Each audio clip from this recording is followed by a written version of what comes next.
नमस्कार श्रोते हो, तुम्ही ऐकत आहात स्पर्श तुझ्या प्रीतीचा भाग 40. सकाळी सुलोचनाबाई नाश्त्याची तयारी करत होत्या. अजूनही घरातील वातावरण तंग होतं. अक्षय आणि सोनाली यांना सर्वांनी वाडीत टाकलं होतं. यापुढे या घरात आपलं काहीच चालणार नाही हे सोनालीला माहीत होतं. म्हणून तिने अक्षय सोबत ऑफिसमध्ये जाण्याचा निर्णय घेतला होता. दोघेही तयार होऊन बाहेर आले, पण सुलोचनाबाई यांनी त्या दोघांना साधं चहासाठी सुद्धा विचारलं नाही. म्हणून ते दोघे तसेच जाण्यासाठी निघाले. थांब अक्षय, शारदाचा आवाज कानी पडला. म्हणून दोघांची पावलं जागीच थबकली. आज मी जमिनीची कागदपत्र काढणार आहे. त्यानंतर समजेल कोणाच्या नावावर किती जमीन येणार आहे. माझे सिनियर ॲडव्होकेट यांच्यासोबत मी या विषयावर बोलून घेते, कारण हे प्रकरण माझ्यापेक्षा ते जास्त चांगल्या प्रकारे हाताळतील. नाहीतर तुला वाटेल मी तुझी फसवणूक करत आहे. एकदा का रितसर जमिनीची वाटणी झाली, त्यानंतर आपले रास्ते कायमचे वेगळे होतील.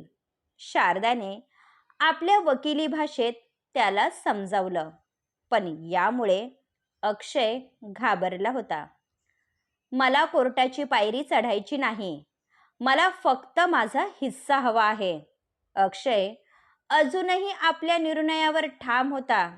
तशी शारदा मंद हसली.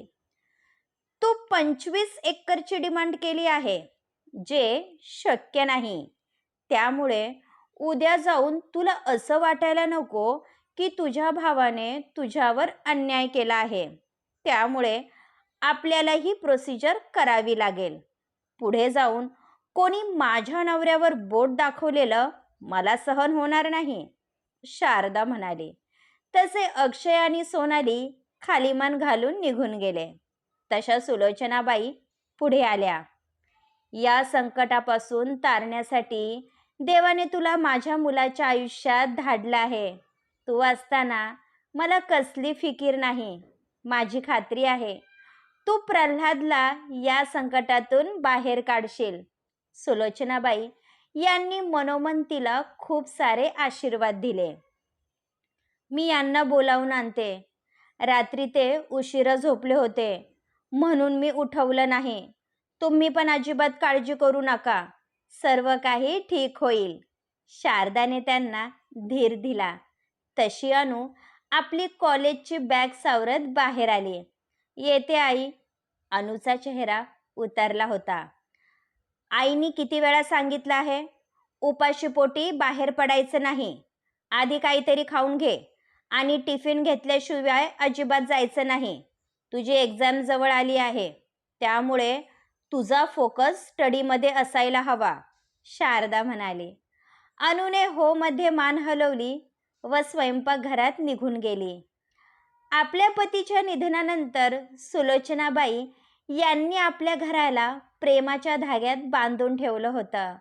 त्यांना वाटलं होतं पुढे जाऊन दोन्ही भाऊ एकमेकांचा आधार बनतील, पण त्या आपल्या एका मुलाला संस्कार द्यायला कमी पडल्या होत्या. याची जाणीव आत्ता कुठे त्यांना झाली होती. शारदा रूममध्ये आली. प्रल्हाद अजूनही झोपला होता. यावेळी त्याच्या चेहऱ्यावर असलेले निरागस भाव तिच्या मनाला समाधान देत होते. तो एखाद्या लहान मुलासारखा निश्चित झोपला होता. आपल्यावर किती मोठं संकट आलं आहे याचं त्याला भान नव्हतं. त्याला पाहून शारदा भावुक झाली व त्याच्या उशाशी बसली. प्रल्हाद. शारदा त्याच्या केसांमधून प्रेमाने हात फिरवत होती. तितक्यात प्रल्हादने डोळे उघडले व एकटक तिच्याकडे पाहू लागला. काल जे काही झालं ते सत्य की स्वप्न या द्विधा मनस्थितीत तो अडकला होता. उठायचं नाही? त्याच्याकडे पाहून शारदा गोड हसली व अलगद त्याच्या कपाळावर ओठ टेकवले. त्याला तर काहीच समजत नव्हतं. मी स्वप्न तर पाहत नव्हतो ना. काल जे काही झालं त्यावर प्रल्हादचा अजूनही विश्वास बसत नव्हता. तुम्ही स्वप्नातून जागे झाला आहात, कारण आपल्या माणसातील असलेला परकेपणा उघडकीस आला आहे. त्यामुळे आता पुढे कोणासोबत कसं वागायचं हे आपण ठरवायचं. शारदा त्याची समजूत काढत होती. प्रल्हाद उठून बसला व तिचा हात हातात घेतला. तू कधीच माझी साथ सोडणार नाही ना शारदा? आज पहिल्यांदा प्रल्हाद तिला एकेरी नावाने संबोधत होता, ज्यामध्ये ओतप्रोत प्रेम भरलं होतं. याचा अर्थ त्याच्या शारदाकडून बऱ्याच अपेक्षा होत्या. मी शेवटच्या श्वासापर्यंत तुमची साथ सोडणार नाही, शारदा थेट त्याच्या डोळ्यात पाहत म्हणाली. तसा तो मंद हसला व तिला आपल्या मिठीत घेतले.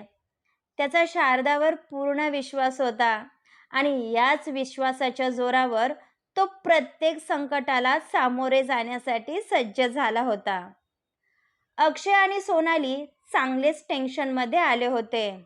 सोमनाथ डोक्याला हात लावून बसला होता. शारदाने कोर्टमध्ये जाण्याची गोष्ट काढली म्हणून दोघे चांगलेच घाबरले होते. त्यासाठी त्यांना सोमनाथची मदत हवी होती. आधीच दोघांना कोर्टाची म्हणावी तशी समज नव्हती आणि मुख्य म्हणजे कोर्ट कचेरीसाठी लागणारा पैसा आणि वेळ खर्च करण्याची क्षमता त्याच्यामध्ये नव्हती. कारण कोर्ट कचेरीच्या चक्करमध्ये कितीतरी जणांनी आपलं सर्वस्व गमावलं आहे हे त्याने ऐकलं होतं. या संकटामधून तूच आमची सुटका करू शकतो, कारण वहिनी चांगलीच भडकली आहे. तिने आमच्या विरोधात केस दाखल केली तर आम्ही रस्त्यावर येऊ. अक्षयची भीती रास्त होती. आणखी बाकी काय राहिलं आहे? तुम्ही हे प्रकरण शांतपणे हाताळलं असतं तर तुमच्यावर ही वेळ आली नसती. आता तुमच्यासोबत माझी सुद्धा रस्त्यावर बसायची वेळ आली आहे. सोमनाथ डोक्याला हात लावून बसला होता. तुम्ही शारदा वहिनीला का घाबरत आहात हेच मला समजत नाही. वडिलोपार्जित प्रॉपर्टीमध्ये मुलांचा बराबरीचा अधिकार असतो. त्यामुळे त्यांना काहीही करून आपला हिस्सा द्यावा लागेल. तिला कोर्टात जायचं असेल तर जाऊ द्या. आपल्याला 25 एकर जमीन मिळणार म्हणजे मिळणार, सोनाली म्हणाली. तसा सोमनाथ मोठमोठ्याने हसायला लागला. 25 एकर खूप लांबची गोष्ट आहे. तुम्ही विसरत आहात की जमिनीचे 4 हिस्से होणार आहे. त्यामुळे तुमचे करोडो रुपये कमवण्याचं स्वप्न आता स्वप्नच राहणार आहे. आता जे काही हातात येईल ते घ्या आणि शांत बसा. सोमनाथच्या बोलण्यावर दोघेही घाबरले. अनुने मध्ये तोंड उघडलं नसतं तर आपल्यावर ही वेळ आली नसती. त्यामुळे जे मिळत आहे ते घेण्यावाचून गत्यंतर नाही, अक्षय म्हणाला. तुम्हाला कायद्याच्या गोष्टी समजणार नाही भाऊ. तुमच्या जमिनीचे फेरफार व 7-12 उतारे मी पाहिले आहे. यापुढे माझ्या हातात काहीच राहिलं नाही. तुमच्या वाट्याला जी जमीन येईल ती सांगा. त्यानंतर मी पार्टीसोबत तुमची मीटिंग फिक्स करतो. फक्त तुमचे करोडो रुपये कमवण्याचे स्वप्न हे स्वप्न राहणार आहे, हे लक्षात असू द्या. असं बोलून सोमनाथ निघून गेला. तसे दोघे विचार करू लागले. शारदाचे पुढचे पाऊल काय असणार यावर दोघांचं लक्ष लागून राहिलं होतं. अक्षयने शेतीमध्ये हिस्सा मागितला आहे ही खबर गावामध्ये वाऱ्यासारखी पसरली होती. आत्ता कुठे प्रल्हाद बिकट परिस्थितीमधून सावरला होता. त्यामध्ये पुन्हा त्याच्यावर नवीन संकट येऊन ठेपलं होतं, ज्याचे सर्वांना वाईट वाटत होतं. पण अक्षयचा लालची स्वभाव घरातले सोडले तर बाहेरच्यांना चांगला माहीत होता. त्यामुळे कोणाला काही वाटलं नाही. आज नाही तर उद्या प्रल्हादवर ही वेळ येणार हे बऱ्याच लोकांना माहीत होतं. आपल्या घरातील जवळच्या माणसांचा मूळ स्वभाव आपण सोडलो तर अख्ख्या जगाला माहीत असतो. असं काहीसं अक्षयच्या बाबतीत झालं होतं. म्हणून तर इतके वर्ष एकत्र राहून सुद्धा प्रल्हादने आपल्या भावाला ओळखलं नव्हतं. पण काहीही असलं तरी प्रल्हादसाठी अख्खा गाव हळहळ करत होता. कारण त्याचं आपल्या शेतीवर किती प्रेम आहे हे सर्वांना माहीत होतं. शारदा आणि प्रल्हाद वडगाव महसूल अधिकारी यांच्या ऑफिसमध्ये आले होते. शारदाने जमिनीचे सातबारे व फेरफार उतारे काढण्यासाठी अर्ज भरला होता. तसे तिने इंटरनेटवरून काही जमिनीचे उतारे काढले होते. पण वडिलोपर्जित जमिनीचे कागदपत्र त्यांना मूळ स्वरूपात मिळणार होते. दोघांनी जवळच असलेल्या एका हॉटेलमध्ये नाश्ता केला आणि घरी जाण्यासाठी निघाले. तिला शिवाजीनगर कोर्टमध्ये बरीच कामं होती. पण प्रल्हादला सोडून जाणे तिच्या जीवावर आलं होतं. म्हणून तिने आपली कामं मुग्धाला करायला सांगितली होती. 2 दिवसात आपल्याला कागदपत्र मिळतील. त्यानंतर तुम्हाला पुण्याला यावं लागेल. माझे सिनियर नक्कीच काहीतरी मार्ग काढतील. माझा विश्वास आहे, शारदा म्हणाली. दोघेही कारमध्ये बसले. तशी प्रल्हादने कार स्टार्ट केली. माझा फक्त तुझ्यावर विश्वास आहे, त्यामुळे मी निवांत आहे. मला नेहमीच प्रश्न पडायचा की माझ्यासारख्या अडाणी मुलाला वकील बायको कशी काय मिळाली. त्याचं उत्तर आज मला मिळालं आहे. पांडुरंगाने तुला खास माझ्यासाठी बनवलं आहे, प्रल्हाद म्हणाला. तशी ती गोड हसली. आत्ता कुठं तुमच्या बोलण्यात आपलेपणा जाणवतो. शारदा असं का म्हणत आहे हे त्याने जाणले होते. दोघांनी गावची वेस ओलांडली. प्रल्हादला शेतावर कामं होती म्हणून त्याने कार एका बाजूला पार्क केली. मला काम आहे, थोड्या वेळाने घरी येतो. तोपर्यंत तू आराम कर. प्रल्हाद गाडीमधून उतरला. म्हणून शारदा पण त्याच्यासोबत खाली उतरली. मी पण तुमच्यासोबत थांबते. असेही घरामध्ये कोणी नाही. आई मामांच्या घरी गेल्या आहेत आणि अनु पण उशिरा येणार आहे. त्याला शारदाचं म्हणणं पटलं. म्हणून दोघेही शेतामध्ये जाण्यासाठी निघाले. प्रल्हाद दादा, दोघांच्या कानावर आवाज पडला. म्हणून त्यांनी वळून पाहिलं तर समोर मंदा उभी होती. चेहऱ्यावरून ती घाबरलेली वाटत होती. मंदा, तू इथे काय करत आहे? कोणी पाहिलं तर तुलाच त्रास होईल, प्रल्हाद आजूबाजूला पाहत म्हणाला. कारण यावेळी मंदा त्याच्या शेतामध्ये उभी होती, जे सोमनाथ आणि एकनाथ यांना कदापिही पसंत पडणार नव्हते. तुम्हाला महत्वाची माहिती द्यायची होती म्हणून धीर एकवटून आले आहे. तुमच्या घरामध्ये जो वाद सुरू आहे त्याला कारणीभूत माझा नवरा आहे. मंदाने डोळ्यातील आसवं पुसले. तसे शारदा आणि प्रल्हाद एकमेकांच्या तोंडाकडे पाहू लागले. हे तू काय बोलत आहे? आमच्या घरचे वाद आणि तुझा नवरा यांचा काय संबंध? शारदाने विचारले. तिला तर काहीच समजत नव्हते. मंदाने एक मोठा श्वास घेतला व बोलायला सुरुवात केली. अक्षय दादाच्या मनामध्ये जमीन विकण्याचं खूळ माझ्या नवऱ्याने टाकलं होतं. अक्षय दादा आणि सोनाली वहिनी नेहमी यांना भेटायला असतात. त्यांची फोनवर पण बरीच चर्चा होते, ज्यामध्ये फक्त शेती विकण्याचा विषय असतो. तुम्हाला तर माहीत आहे की तात्या आणि यांचा आधीपासून तुमच्या शेतीवर डोळा आहे. त्यांना प्रत्यक्षरित्या जमीन विकता आली नाही म्हणून त्यांनी अक्षय दादाला हाताखाली घेतलं आहे. माझा नवरा जमिनीसाठी किती हापापलेला आहे हे अख्ख्या गावाला माहीत आहे. पण मला अक्षय दादाकडून ही अपेक्षा नव्हती. अक्षय दादा आणि सोनाली वहिनी पैशासाठी कोणत्याही थराला जाऊ शकतात, हेच सांगायला मी आले होते. तुम्ही काळजी घ्या, मंदाने सांगितलं. तसा प्रल्हादला जबर धक्का बसला. जेव्हापासून त्याने चुलत्याचं घर सोडलं होतं त्यानंतर त्याने कधीच सोमनाथला थारा दिला नव्हता. हेच कारण होतं त्याने स्वतःच्या लग्नात आपल्या सख्ख्या चुलत्याला आमंत्रण दिलं नव्हतं.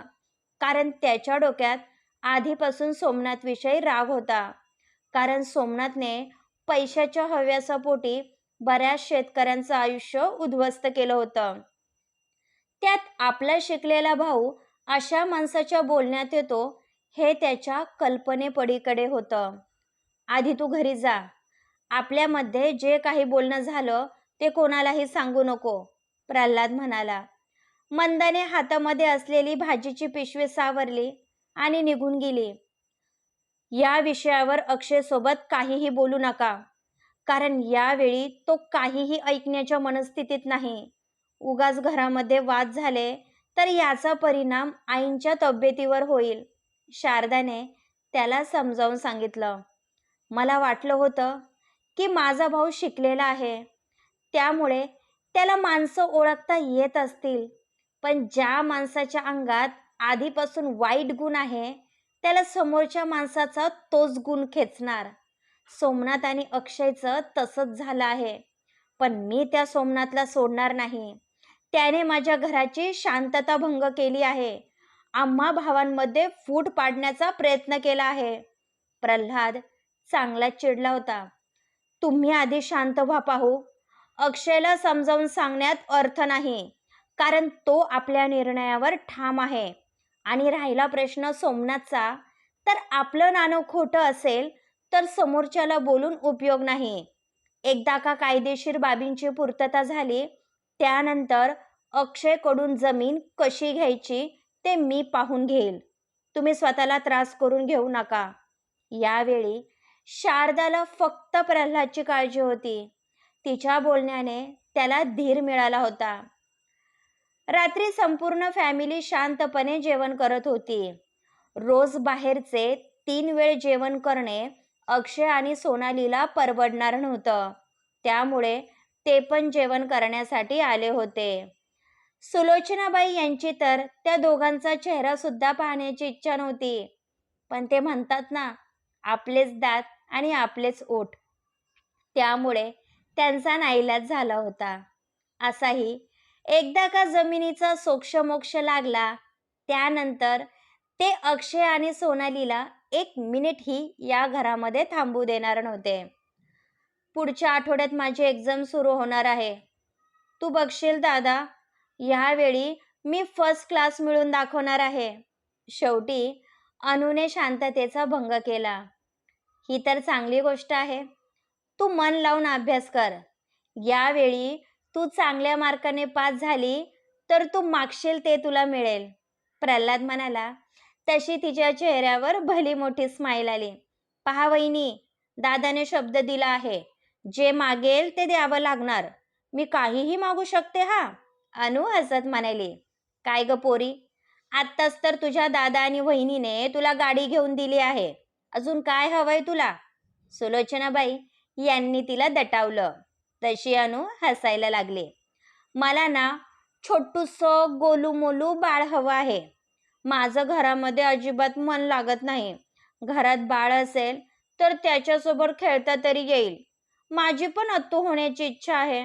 बोल ना वहिनी, तुम्ही बाळ केव्हा देणार? आम्हाला खूप घाई झाली आहे, अनु म्हणाली. तशी शारदा गोड लाजली व शरमेने खाली मान घातली. प्रल्हाद ही कमालीचा लाजला होता, त्यामुळे त्याने खालची मान वर केली नाही. अक्षय आणि सोनालीला तर काहीही बोलण्याची चोरी होती. ते आपल्याच घरामध्ये परक्यासारखे बसले होते. तू अगदी माझ्या मनातलं म्हणाली. घरामध्ये लहान बाळ असेल तर घर कसं भरल्यासारखं वाटतं आणि आपलंही घरामध्ये मन लागतं. काय ओ सुनबाई, आता घ्या मनावर, आम्हालाही आजीबाई व्हायचं आहे, सुलोचनाबाई म्हणाल्या. तसं शारदाने एक नजर प्रल्हादच्या दिशेने पाहिलं. तो मात्र खाली मान घालून जेवण करत होता. त्याची तर बोलतीच बंद झाली होती. कधी एकदा आपलं जेवण होतं आणि आपण आपल्या रूममध्ये जातो असं त्याला झालं होतं. क्रमश. पुढील भाग ऐकण्यासाठी आमच्या चॅनलला सबस्क्राईब करा. धन्यवाद.